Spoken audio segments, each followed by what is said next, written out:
If you've been thinking about selling your campground, the current interest rate situation makes that a little more difficult than it used to be. Campgrounds are still in demand, but it is difficult to finance them and pay the same price tag anymore because interest rates are up there.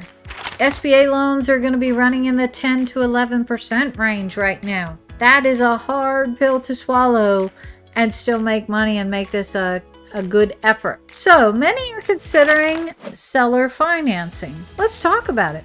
Should you consider seller financing? What are the benefits and what are the risks? First, let's talk about the benefits. Because interest rates at the SBA are so high, and for banks, you may be able to get a pretty good interest rate on your own. So if we're talking about doing all of the hoop jumping for an SBA loan at 10 or 11%, plus all the fees they tack on top of that, what if you were to sell it at an 8% interest rate? Basically, you carry the note and the new buyer would make their payments to you instead of the bank at 8%. That's a heck of a lot better than you get in most CDs or in your money market accounts or your retirement accounts. Maybe that's a good idea. Sounds promising. Also, they can usually close faster if it's a seller financing deal because we don't have to go through all the delays of underwriting at a traditional financer like a bank or the SBA loans.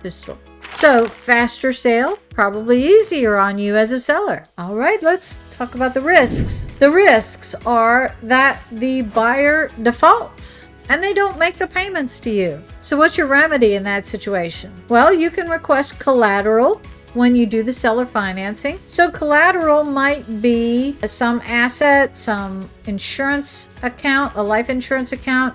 Maybe they have a money market or some other kind of source of funds that they want to keep hold of or don't have access to. Perhaps they own real estate or investment properties or other things that aren't easily liquidatable.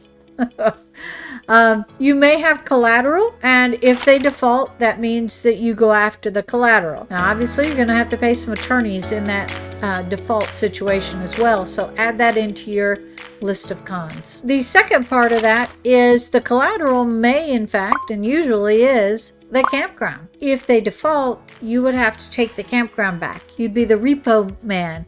You're going to repossess and foreclose on the campground, and now you own a campground again. Are you willing to run that campground?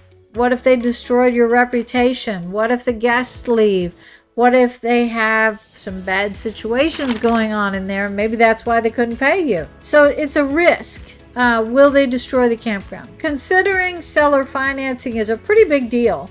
You need to really know your buyer well and have a lot of faith in them and have some collateral to back that all up, because it could be a bad situation. On the other hand, it could be a really good one. It could give you a good return on your investment and give you a stream of income over the next several years. Typically, seller financing agreements are maybe after 5 years they have to refinance, or you renegotiate and decide if you want to renew that. They're usually shorter term with a balloon payment at the end so that somebody could go out and refinance hopefully by that point. Or if it's a good deal and working out well for you, you may want to continue. So I hope that helps give you a little bit of feelers about how seller financing works and the pros and cons. If you're interested in selling your campground and need more information to make a good decision, we're here to help. Check out campgroundaccounting.com. Thanks.